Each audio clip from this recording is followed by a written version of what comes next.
শুরুতেই জানিয়ে দিচ্ছি আজকের জরুরি সকল সংবাদ বাংলা সংবাদ। প্রথমে জানাবো বিচারক নিয়োগে নতুন আইন হচ্ছে, জানিয়েছেন আসিফ নজরুল। এরপর জানাবো পালানোর সময় গাজীপুরের সাবেক ভারপ্রাপ্ত মেয়র গ্রেফতার। এরপর সরকার চাইলে তারেক রহমানকে দেশে ফিরতে সহায়তা করবে যুক্তরাজ্য। জানাবো সাবেক মন্ত্রী কামরুলের সঙ্গে কুশল বিনিময়। মহানগর নাজিরের কার্যালয় ভাঙচুর। সর্বশেষ জানাবো আপনাদের ওপর সন্দেহ আসতে শুরু করেছে, বলেছেন মির্জা ফখরুল। এতক্ষণ শুনছিলেন শিরোনাম, বিস্তারিত থাকছে প্রতিবেদনে। হাইকোর্ট ও আপিল বিভাগের বিচারক নিয়োগে নতুন আইন হচ্ছে বলে জানিয়েছেন আইন, বিচার ও সংসদ বিষয়ক মন্ত্রণালয়ের উপদেষ্টা অধ্যাপক আসিফ নজরুল। মঙ্গলবার 19 নভেম্বর দুপুরে আইন মন্ত্রণালয়ের সম্মেলন কক্ষে সাংবাদিকদের তিনি একথা জানান। অধ্যাপক আসিফ নজরুল বলেন, কারো পছন্দে নয়, হাইকোর্ট ও আপিল বিভাগের বিচারক নিয়োগ হবে আইনের আলোকে। এছাড়া সাইবার সিকিউরিটি আইন বাতিল করা হবে। 1 জুলাই থেকে 5 আগস্ট পর্যন্ত দায়ের হওয়া সব ফৌজদারি মামলা বাতিল করা হবে। তিনি বলেন, কাজ নিয়ে সন্তুষ্টি না, তবে চেষ্টা করে যাচ্ছি। যোগ্যতার ঘাটতি আছে, বেআন্তরিকতার ঘাটতি নেই। ভুল করতে পারি, যোগ্যতা কম থাকতে পারে, কিন্তু কোনো অন্যায় করিনি। দিনে 12 ঘন্টা করে কাজ করেছি। আইন উপদেষ্টা বলেন, পতনের 2 থেকে 3 দিন আগে নিজের পরিবার, আত্মীয় স্বজনদের পাঠিয়ে দিয়ে শেখ হাসিনা পালিয়ে গেলেন। আর এখন দেশকে অস্থিতিশীল করতে ফোনালাপ ফাঁস করে নেতাকর্মীদের উস্কানি দেওয়া হচ্ছে। আওয়ামী লীগের নেতাকর্মীদের উদ্দেশ্যে বলবো, আপনারা শেখ হাসিনার কাছে জবাবদিহিতা চান। তিনি কেন কিছু না বলে পালিয়ে গেলেন। ভারতে পালানোর সময় যশোরের শর্ষা সীমান্তে গাজীপুর সিটি কর্পোরেশনের সাবেক ভারপ্রাপ্ত মেয়র আসাদুর রহমান কিরণকে গ্রেপ্তার করেছে বিজিবি। সোমবার 18 নভেম্বর উপজেলার শিকারপুর সীমান্ত থেকে তাকে গ্রেফতার করা হয়। বৈষম্য বিরোধী ছাত্র আন্দোলনে বাধা, হত্যাসহ একাধিক মামলার আসামি তিনি। যশোর 49 বিজিবি ব্যাটালিয়নের অধিনায়ক লেফটেন্যান্ট কর্নেল সাইফুল্লাহ সিদ্দিকী বলেন, সীমান্ত পথে ভারতে পালানোর সময় গোপন খবরের ভিত্তিতে বিজিবি শিকারপুর সীমান্ত এলাকা থেকে আসাদুর রহমান কিরণকে গ্রেফতার করে। এ সময় তাকে পাচারে সহায়তাকারী পালিয়ে যান।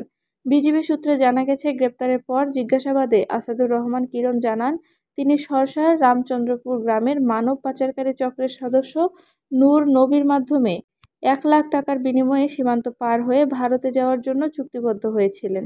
কিরণকে যশোরের সরসা থানায় হস্তান্তর করা হয়েছে। আসাদুর রহমান কিরণ গাজীপুর মহানগর আওয়ামী লীগ সভাপতি। তিনি গাজীপুর সিটি কর্পোরেশনের ওয়ার্ড কাউন্সিলর ছিলেন। 2021 সালে গাজীপুর সিটি কর্পোরেশনের মেয়র মোহাম্মদ জাহাঙ্গীর আলমকে সাময়িক বরখাস্ত করার পর তাকে ভারপ্রাপ্ত মেয়রের দায়িত্ব দেওয়া হয়। এর আগেও 2013 সালের প্রথম সিটি নির্বাচনের পর অধ্যাপক এম এ মান্নান কারাগারে থাকাকালীন 2.5 বছর ভারপ্রাপ্ত মেয়রের দায়িত্ব পালন করেছিলেন তিনি। যুক্তরাজ্যের ইন্দো প্যাসিফিক বিষয়ক প্রতিমন্ত্রী ক্যাথরিন ওয়েস্ট বলেছেন, সরকার চাইলে বিএনপির ভারপ্রাপ্ত চেয়ারম্যান তারেক রহমানকে দেশে ফিরতে সহায়তা করা হবে।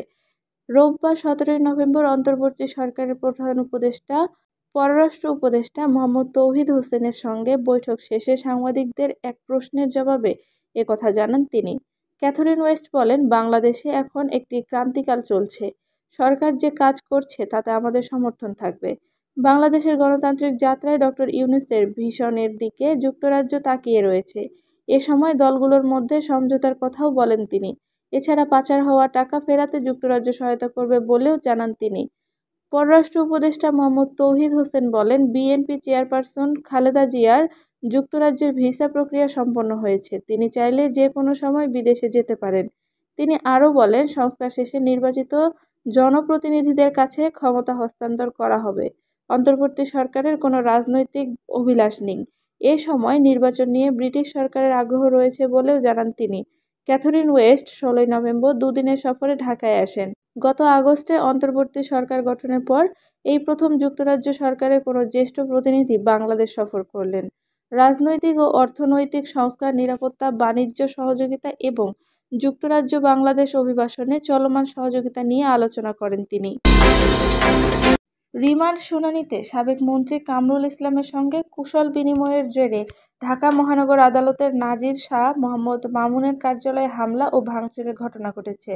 মঙ্গলবার দুপুরে 1টার পর ঢাকা মহানগর দায়রা জজ আদালতের 2য় তলায় অবস্থিত এ কার্যালয়ে ভাঙচুরের ঘটনা ঘটে। এরপর ঢাকা মহানগর পুলিশের ডিসি প্রসিকিউশন বিভাগ ও কোতোয়ালি থানা পুলিশ ঘটনাস্থল পরিদর্শন করে। সংশ্লিষ্ট সূত্রে জানা গেছে, নাজির মামুনের বিষয়ে ঢাকা মহানগর দায়রা জজ মোহাম্মদ জাকির হোসেনকে অবহিত করেন ক্ষুব্ধ আইনজীবীরা। পরে বিচারক তার বিরুদ্ধে বিভাগীয় ব্যবস্থা গ্রহণ করা হবে বলে জানান। এর আগে ঢাকা আইনজীবী সমিতির আইনজীবী মার্জিয়া হীরা নাজির মামুনের বিষয়ে ব্যবস্থা গ্রহণ চেয়ে ঢাকার চিফ মেট্রোপলিটন ম্যাজিস্ট্রেট বরাবর অভিযোগ দেন। সেখানে উল্লেখ করা হয়, সকালে কামরুল ইসলামের রিমান্ডের শুনানিতে তার ছেলে ডাক্তার তানজির ইসলাম অদিত ঢাকার chief metropolitan magistrate Mohammad Ziadur রহমানের আদালতের লাল সালুর ভেতরে দাঁড়িয়েছিল। তখন মহানগর আদালতের নাজির মামুন আসামি কামরুল ইসলামকে সালাম দিয়ে কুশল বিনিময় করেন। আসামির ছেলেকে আদালতের ভেতর প্রবেশের বিষয়ে সহযোগিতা করেন। নাজির গত 2024 সালে জাতীয় নির্বাচনে আসামি কামরুল ইসলামের নির্বাচন পরিচালনায় সহযোগিতা করেছিলেন। প্রত্যক্ষদর্শী অফিস সহায়ক মিজানুর রহমান জানান, দুপুর 1টা 10 মিনিটের দিকে কিছু আইনজীবী এসে নাজির স্যারের অফিসে ভাঙচুর করে। নাজির স্যার তখন অফিসে ছিলেন না, কাজে বাইরে গেছেন। কোতোয়ালি থানার অফিসার্স ইনচার্জ রেজাউল করিম জানান, আমাকে ফোনে জানানো হয়েছে কিছু একটা ভাঙচুরের ঘটনা ঘটেছে। আমার ফোর্স সেখানে গেছে, তারা রিপোর্ট দিলে তদন্ত সাপেক্ষে পরবর্তী ব্যবস্থা নেওয়া হবে। ঢাকা মহানগর দায়রা জজ আদালতের পাবলিক প্রসিকিউটর ওমর ফারুকী বলেছেন, নাজির শাহ মোহাম্মদ মামুন জানান, আমি অফিসে নেই, কাজে বাইরে আসছি। শুনেছি আমার অফিসে ভাঙচুর করা হয়েছে। কে বা কারা কী কারণে মামলা করেছে কিছু জানি না। কামরুলের সঙ্গে সাক্ষাৎকারের বিষয়ে তিনি বলেন, মহানগর আদালতে কামরুল ইসলাম যখন আসতেন তখন আমার অফিসে বসতেন। এভাবেই তার সঙ্গে আমার পরিচয়। আজকে সকালে একটি কাজে সিএমএম আদালতে যাই। হঠাৎ সাবেক মন্ত্রী কামরুলের সঙ্গে দেখা হয়। তিনি তখন আমাকে ডেকে বলেন, এই নাজির কেমন আছো? আমি কাজ শেষে চলে এসেছি, আর ছেলেকে আমি ব্যক্তিগতভাবে চিনি না। অন্তর্বর্তী সরকারকে ইঙ্গিত করে বিএনপি মহাসচিব মির্জা ফখরুল ইসলাম আলমগীর বলেছেন, সন্দেহ কিন্তু আপনাদের ওপর আসতে শুরু করেছে। আমরা তো চাই সরকার সাফল্য অর্জন করুক, তাদের সাফল্য মানে আমাদের সাফল্য। তারা ব্যর্থ হলে আমরা ব্যর্থ হব। আমরা চাই না শেখ হাসিনা আবার ফিরে আসুক, আওয়ামী লীগের দুঃশাসন আবার ফিরে আসুক।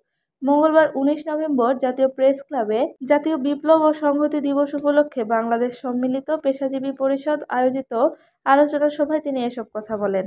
নির্বাচিত হয়ে এলে আমরা একা দেশ চালাবো না, এমন মন্তব্য করে বিএনপি মহাসচিব বলেন, আমরা একটি জাতীয় সরকার গঠন করব। যারা আমাদের সঙ্গে আন্দোলনে ছিল তাদের নিয়ে দেশ পরিচালনা করা হবে।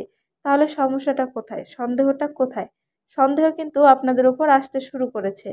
খালেদা জিয়ার সংসদীয় সরকার ব্যবস্থা ঘোষণার মধ্য দিয়েই স্বৈরাচার এরশাদকে সরানো হয়েছে। তিনি বলেন, শেখ হাসিনা যখন তত্ত্বাবধায়ক সরকার ব্যবস্থা বাতিল করলো তখন আমরা প্রতিরোধ গড়ে তুলতে পারিনি।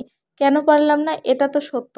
15 বছর লড়াই সংগ্রাম করে আমরা তাকে সরাতে পারিনি, তবে ফাইনাল গোলটা কিন্তু ছেলেরা দিয়েছে, এটা তো স্বীকার করতেই হবে।